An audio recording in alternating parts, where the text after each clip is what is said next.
Luluto tayong egg sandwich guys. Siyempre, ang ingredients natin, egg with Eden cheese, ham, and gardenia wheat bread. Let's go! So, una yung gagawin guys, babatiin nyo yung 3 itlog sa bowl syempre. Let's go!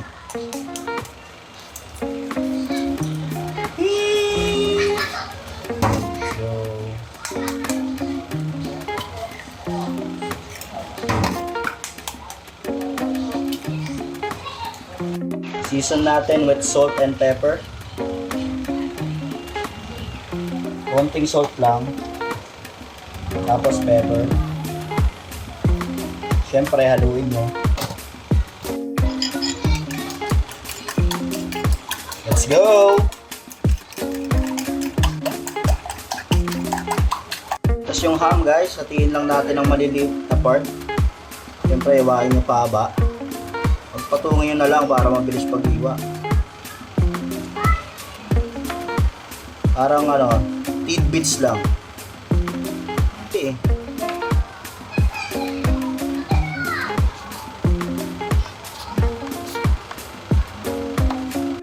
Galuin nyo lang yung ham tsaka egg.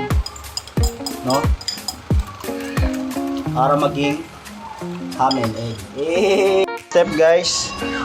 Pisatin nyo lang yung gitna ng wheat bread. Kasi dyan nyo ilalagay yung egg and ham.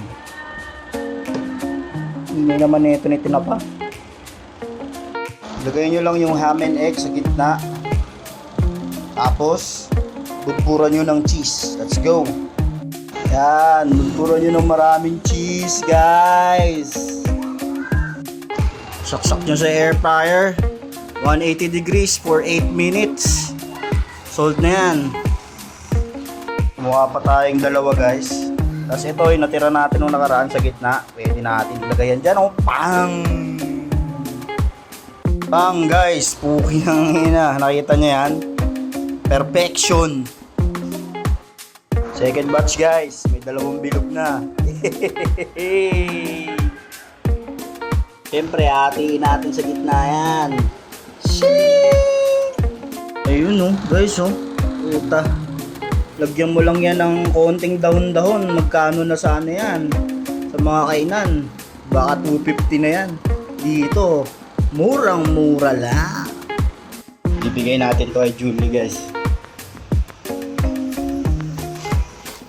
Julia, here's your merienda.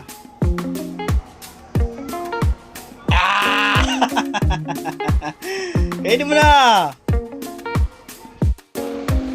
Eggplant with cheese.